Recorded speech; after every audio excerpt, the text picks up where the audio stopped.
এত অপমান সহ্য করিবি? কিসের জন্য, কিসের দায় তা? বিয়া করছো? আরে বিয়া করছো তার নাকি? না জামাই, বোধের সুন্দরপুরীর লোকজন খালি বিয়ার লাগি, বিয়ার টিকে রাখার লাগি অপমান সহ্য করে না।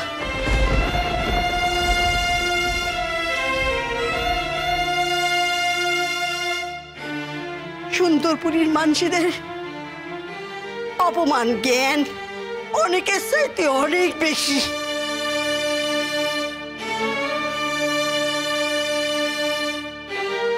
কেন মোর বুড়িমার সাথে একদিন থাকি বুঝে পাও নাই সে কেমন ধারা?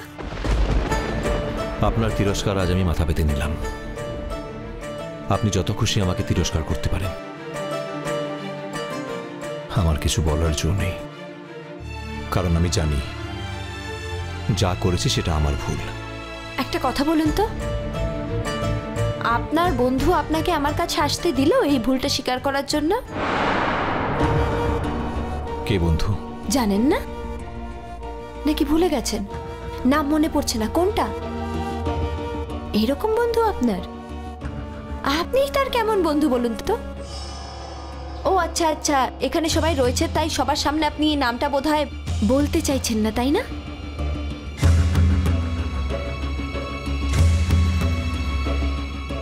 সেজন্য মনে পড়ছে না এরকম ভান করছেন। ঠিক আছে, কোনো ব্যাপার না, আমি বলে দিচ্ছি।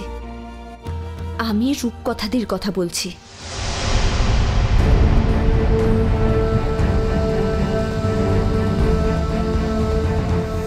রূপকথা দিয়ে আপনাকে আমার কাছে এই ভুলটা স্বীকার করার জন্য আসতে দিল, নাকি তার কোনো পারমিশন না নিয়েই আপনি আমার কাছে চলে এসেছেন? কোনটা?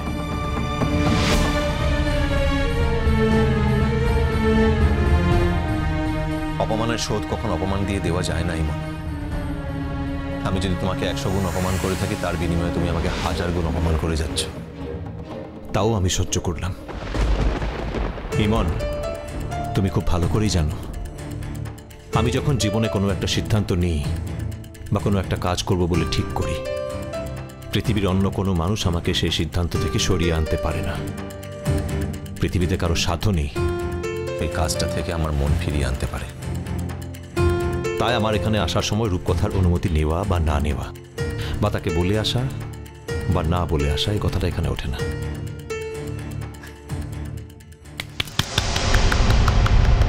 Great speech mister Chatterjee. হ্যাঁ, অ্যাবসলিউটলি গ্রেট স্পিচ। আপনার কথাগুলো শুনে আমার খুব ভালো লেগেছে। মনে হচ্ছে যেন কোনো মহাপুরুষের মহাবাণী, তার ভাষণ শুনছি। কিন্তু কি বলুন তো, আমি অত্যন্ত সাধারণ মানুষ। সাধারণ মানুষের সাধারণ কথা শুনে আমি অভ্যস্ত। আপনার মতো মহাপুরুষের কথা আমি শুনে অভ্যস্ত নই। অনেক হয়েছে, এবার প্লিজ আপনি আসতে পারেন।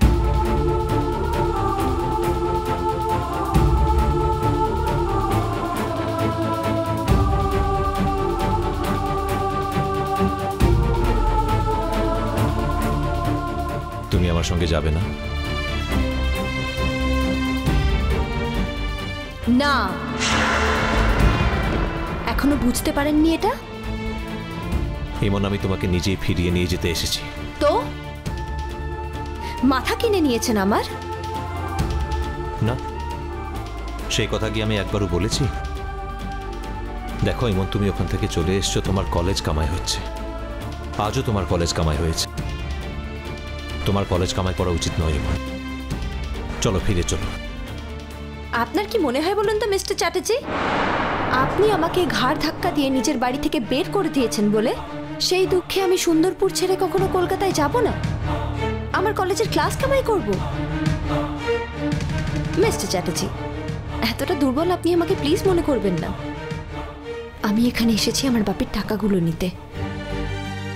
প্রয়োজনে আপনার কাছ থেকে আমাকে যত টাকা ধার নিতে হয়েছে, আপনার বাড়িতে থাকার জন্য আমাকে যতটা টাকা খরচা করতে হয়েছে, আপনাকে যতটা আমার জন্য বের করতে হয়েছে, আমি আপনাকে সবটা ফিরিয়ে দেবো। আপনি প্লিজ কোনো চিন্তা করবেন না।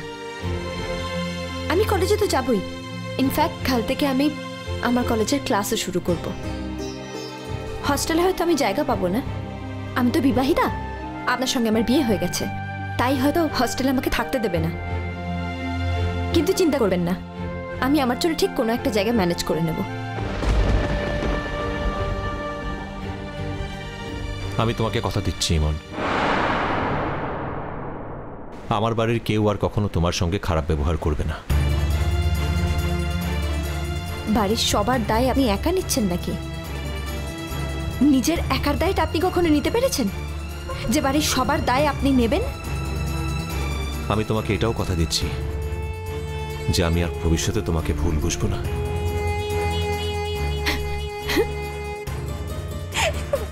ভানু, এই লোকটা তখন থেকে আমাকে হাসিয়ে যাচ্ছে, একের পরে কেমন কথা বলে যাচ্ছে যে আমার হাসি পাচ্ছে। এই কথাটা আমি আপনার মুখ থেকে কতবার শুনেছি বলুন তো মিস্টার চ্যাটার্জি? একটা কাজ করতে পারেন, এই কথাগুলো না একটা রেকর্ডারে আপনি রেকর্ড করে রাখতে পারেন, আর যখন দরকার পড়বে আপনি রেকর্ডার অন করবেন আর আপনার কথাগুলো ভেসে উঠবে। আপনাকে তাহলে এতটা কষ্ট করে এই কথাগুলো রিপিট করতে হবে না। আমি ঠিক বলছি তো?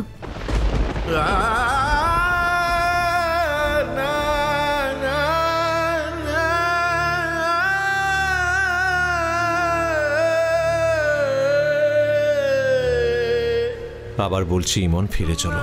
আশ্চর্য, আমি আপনাকে কতবার বলেছি আমি ফিরবো কলকাতায়, কিন্তু আপনার কাছে নয়, আপনার বাড়িতে নয়। কেন জানেন তো? কারণ আপনি আমার কেউ নন,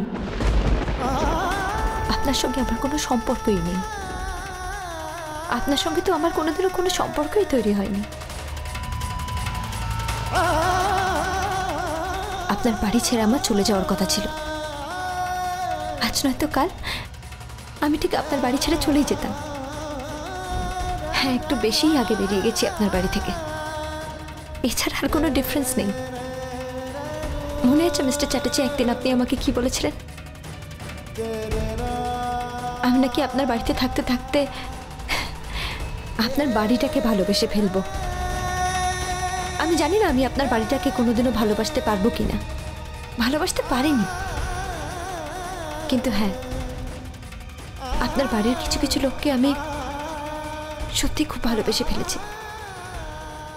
যেমন আপনার মা, আমি তো কোনোদিনও আমার মাকে দেখিনি, আপনার মাকে আমি নিজের মা ভেবে ভালোবাসি, আর আপনার মায়ের কথা আমি সারা জীবন মনে রাখবো। আমার মায়ের জন্য অন্তত ফিরে চলো। আপনার লজ্জা করে না? আপনি নিজেই তো আমাকে সিঁদুর পরিয়ে বিয়ে করেছেন, আর এখন বলছেন আপনার মায়ের জন্য আমি ফিরে যাব। তুমি তো সেই সিঁদুরটাকে স্বীকারই করো না। আপনি স্বীকার করতে পারবেন? এই তো এখানে সবাই দাঁড়িয়ে আছে, আপনি সবার সামনে সত্যিটা বলতে পারবেন?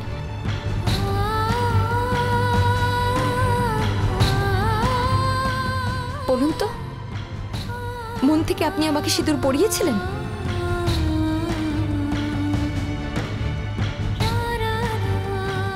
তখন হয়তো পড়ায়নি, কিন্তু You are a liar!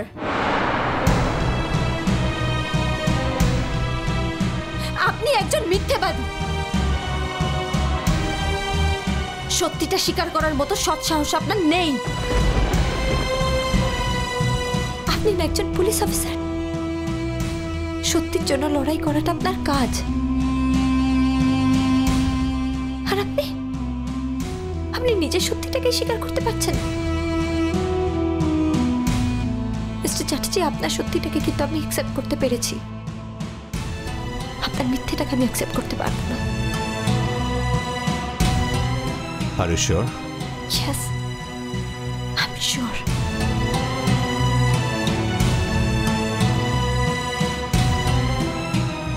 তাহলে তুমি আমার সঙ্গে ফিরবে না? No way!